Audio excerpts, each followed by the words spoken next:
Je pense que là, nous sommes dans la catastrophe financière. Mais il est toujours possible de baisser les taux à condition qu'on se reprenne très rapidement. Nous entendons la baisse d'impôts depuis 2008-2014 aux différentes élections municipales et cette diminution des impôts, de la fiscalité n'est jamais venue. Rapport de la Chambre régionale des comptes, quelques passages, un petit peu votre best-of au niveau de la gestion au cours de vos derniers mandats. Je cite ce rapport. Sur la période de 2000 à 2006, les recettes et les dépenses d'investissement ne sont pas maîtrisées et entraînent des irrégularités importantes. Page 5.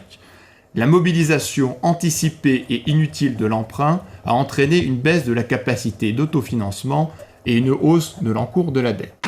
Je vais faire très simple. Je n'ai jamais été d'accord avec la Chambre régionale des comptes, mais là, de toute façon, nous aurions été obligés, en 2016, nous aurions été obligés de les suivre. C'était inévitable. Même moi, j'aurais été obligé de le faire.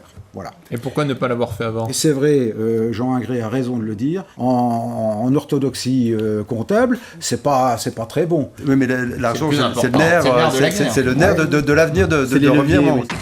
Je pense comme M. Ingré, M. Didier prévoyait toujours beaucoup plus de travaux que ce qu'il allait faire sur le budget. Il maintenait une pression fiscale. Les Romains-Rimontains, vous leur avez fait les poches pour mettre de l'argent de côté que vous leur avez jamais rendu. Et aujourd'hui, vous revenez en disant, en fait, je vais vous les rendre. Oh là, mais s'il en reste... La majorité des recommandations formulées par la Chambre régionale des comptes sur les exercices budgétaires de 2000 à 2006 n'ont jamais été mises en œuvre. Et je pense que le maire, si je ne me trompe à cette époque, entre 2000 et 2006, c'était vous, monsieur Didier.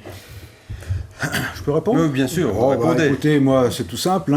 Moi, je reste sur ma position. Vous avez présenté des comptes qui sont... Eh ben, je vais aller plus loin, attendez. La facture de l'eau. La Lyonnaise a surfacturé 100 000 € à l'ensemble des Romains-Rimontains.